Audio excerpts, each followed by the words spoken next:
A loan from a financial institution is a beautiful tool. It is also a good facility for yourself, increases your convenience in repaying back to the lender. So when you are on the borrowing end, it is your responsibility to make sure that you pay your debts in time. So whenever you have an EMI date of 3rd, you can take the leverage of paying a little later, maybe 5th or maybe 7th or maybe 10th, but not beyond that.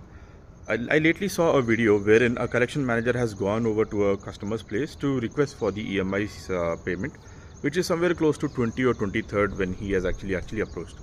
Customer immediately pulled out his mobile and started recording and talking rules about it. Let me keep you informed on the fact that there is not a single thing, there's something called a visiting letter or a letter wherein you have to go by a permission. So it is definitely in the hands of the bank, because I'll explain you how the loan works. So when a bank lends you money, this is the money that bank gives you from the deposits that they have with the bank. So the customers who deposit into their savings account or into their fixed deposit, so this is the money that they actually take out, and this is how they actually lend and make money out of the EMI. That is when the depositor also gets a small cut, as in for the interest that they earn on the savings account and fixed deposit, and that is what the motivating factor for them also to deposit money with us. So that is how a loan has been working all these years and henceforth as well.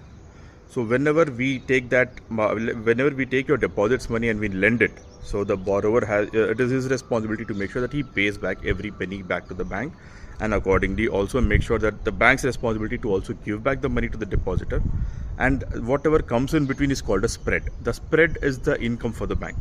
So this is how loans, this is how the banking traditionally has been working all these years. So having that in mind, it is the borrower's responsibility to make sure that the EMIs are paid in time. So it has become because of this convenience, customers have taken it as a right over themselves, and they say that it is my convenience. You are no one to ask. There's a collection manager who is actually going through such a time with such customers, and they will be demanding for where is your ID card. They'll be demanding for a visiting letter. They'll be demanding a lot of other things, which they say that this is all against the rules. You can never come.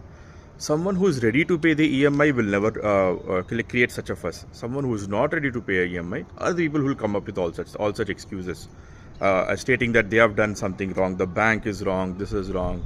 It is having all the wrong practices in having the collections happening for the EMIs.